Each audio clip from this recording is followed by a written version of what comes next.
Hi Gemini and Gemini rising. This is your November 2016 forecast. So not too much happening astrologically that's going to throw you off course this month. And you're going to be very focused and efficient in work and health.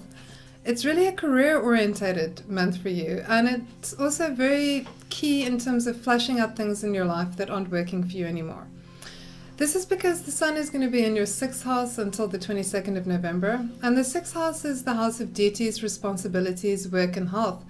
So you're really focused on those areas, and you're trying to be very efficient and productive. You're also streamlining techniques that are going to make your work more polished and your presentation and service up to a higher standard. So with the sun in the 6th and Mercury here as well until the 12th of November, you're really going to be focused on, like I said, technical procedures, techniques, streamlining things, making everything smoother and efficient, and this has to do with work and health. So Mercury in the 6th can be a little bit of a hypochondriac, so you might be overly conscientious or zealous about health matters and concerns, but this isn't a bad thing if you utilize the energy to stick to the details of diet plans and exercise regimes. And in terms of work, it's going to make you very conscientious, and Mercury in the 6th house helps you tackle issues in an objective, detached way. So communication is very strong for you in the workplace, sorting out things, negotiating, arguing, persuading, aligning other people with your points of view. So very organized, efficient, and driven month for you in the workplace. And, you're going to be able to delay immediate gratification in terms of getting things done instead. So with Jupiter in your 5th house, which we discussed last month, there's plenty of time for fun times later, and certainly lots of potential for that. But in the meantime, right now, you're focusing on the job at hand, you're trying to straighten out things in your life, and when the full moon happens in your 12th house, you'll be fleshing out those things in your life that aren't working for you, particularly with regards to diet, health. And so really organized and efficient and motivated, and lots of communications in the workplace. So very organized and efficient month for you there. So let's look at what else is happening this month. So Mars is going to be in your 8th house until the 9th of November. And Mars in the 8th house can show either you or your partners perhaps spending a little bit rashly. So one of you might be going overboard in the spending department if you are in a relationship, but otherwise it could also be a business partner. Mars in the 8th isn't the best time for taking out a loan, so you might want to wait until Venus moves into your 8th house in the middle of the month if that's what you want to do. So Mars is in the 8th house and it's moving into the 9th house from the 9th of November. So Mars in the 9th house is going to make you a lot more adventurous, risk-taking. The 9th house has to do with things that move beyond the mundane, routine affairs of daily life and into things that make life more experiential, make your horizons broader and bigger. So lots of adventures, perhaps off the beaten track. Mars is that physical energy planet, so it's very active. So in the 9th house, there's lots of scope for doing things that you don't usually do. So this could be extreme sports or just travel and adventure. So you're really going to be energized to open up your horizons and make life more interesting for yourself. So Venus is in your 7th house until the 12th of November. So the beginning of the month, very good time for starting out new relationships. It's also very good for existing love relationships and possibly even engagements. So if you are single, this could show the start of a completely new relationship. If you're in an existing relationship, it's really going to fire up, the passions and the love and, make for lots of shows of affection between you and your partner. So you're going to be able to express your feelings, be sensitive and caring to the needs of a partner or spouse. If it's not relationship orientated in a personal sense, it's also very good for business contacts, for making you more amenable to prospective partners. And, just your reception in terms of other people is going to be very good. You're going to be making a good impression on other people. So lots of opportunities for social engineering with Venus in the 7th house. From the 12th of November, Venus moves into your 8th house. And this, like I said, is on the other hand a good aspect for getting a loan. So if you do need to get financial backing from somewhere, wait until the middle of the month when Venus is in this house. Venus in the 8th can also show a boost to your income through that of a partner. So perhaps a partner gets a financial boost or a raise, and this brings more money your way. Venus is a passive planet, so it doesn't have to work too hard.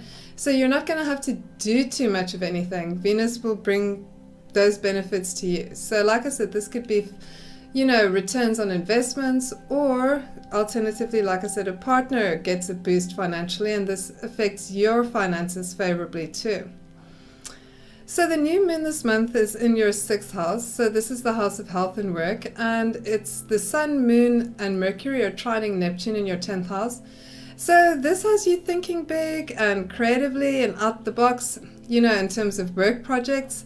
So you're really going to be able to sell yourself and your ideas very well and paint a big picture. So use those communicative aspects, which are going to run in the waxing phase until the middle of the month, to really sell yourself, to think big, to think out of the box.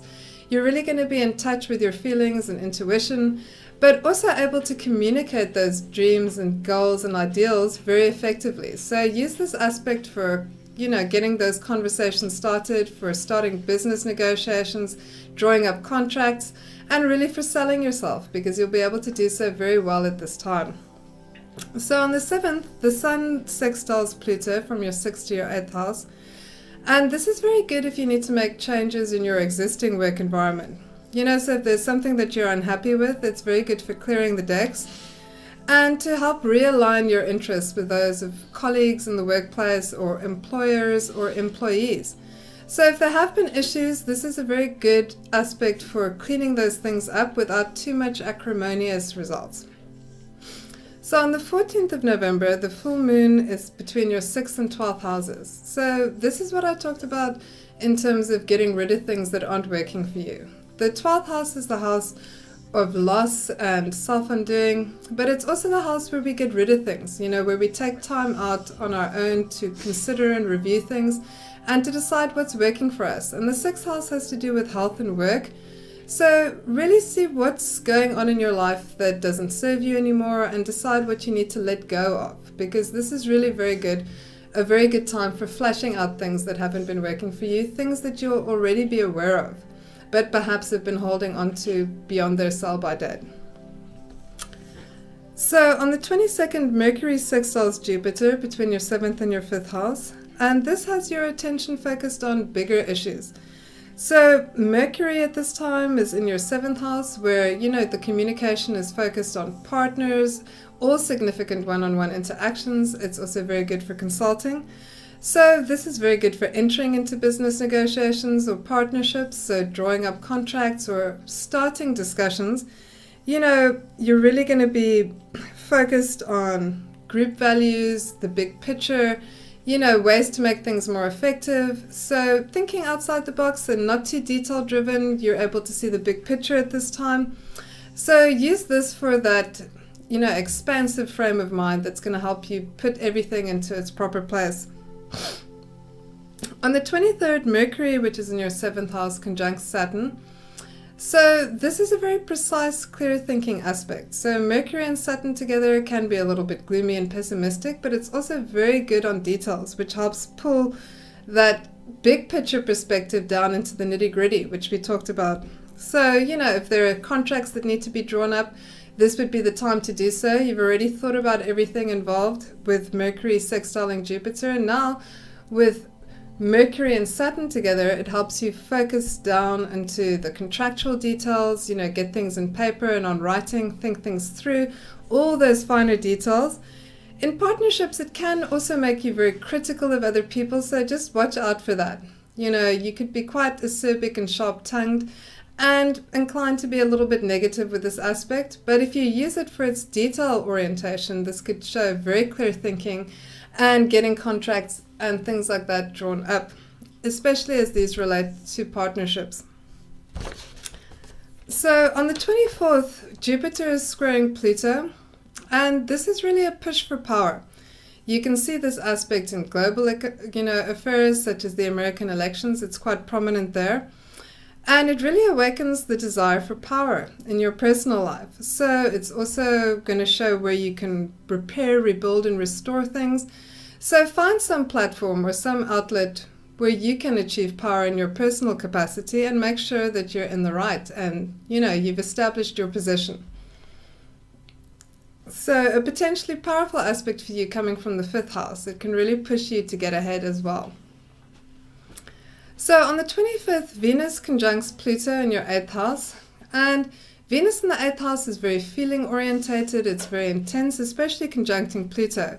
So it can really show deepening of intimacy within existing relationships, and you're looking perhaps for some escape through love and connections and feeling. And you'll be able to communicate those very well with a partner. So with an existing love relationship, this can really deepen your attachment to that person and really show you two connecting on a feeling, heart, and kinesthetic level. So on the downside, of course, is that it can make some people a little bit more jealous and possessive. So watch out for that and rather use it for that heart-to-heart connection. So on the 26th, Mercury trines Uranus from your 7th to the 11th house. These are, of course, your social houses. So it's a house of partners, friends, and groups. And Mercury and Uranus together is quite electric charged, intellectually stimulated. It's kind of bored with humdrum affairs. So you'll really be wanting to take your mind to new, novel terrain and to explore ideas very creatively. You're going to be feeling very mentally alert and awake, and this is going to be great for interactions with groups and partners and friends. So, solutions that have eluded you up until now can kind of present themselves at this time because you'll really be thinking in a very sharp, clear, and novel way.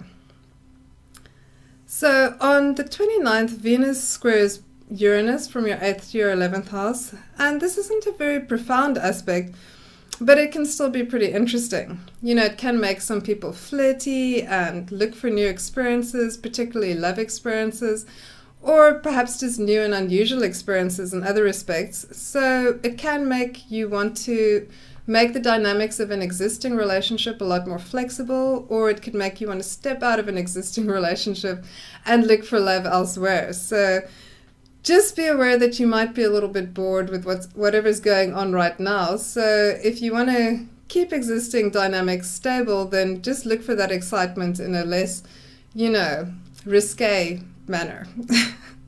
So on the 29th, we have a new moon in your 7th house. So this is the house of partnerships, and it shows the beginning of, a push in terms of partnerships and consulting and one-on-one interactions. So this can be business or romantic. But just be aware that this new moon has problematic aspects with Neptune. So the sun and the moon are squaring Neptune. So perhaps a partnership that presented itself at this time, things could look too good to be true. Someone could also be, painting themselves in a better light than what is really true. So perhaps misrepresenting themselves to a certain degree. So with this particular new moon at the end of the month, wait for the fog to clear and for clear thinking to return. So, things look too good to be true in terms of other people and potential partnerships, then rather just hold out and wait until you can see the wood for the trees. Anyway, if you've enjoyed this forecast, please like and subscribe, and thanks so much for listening.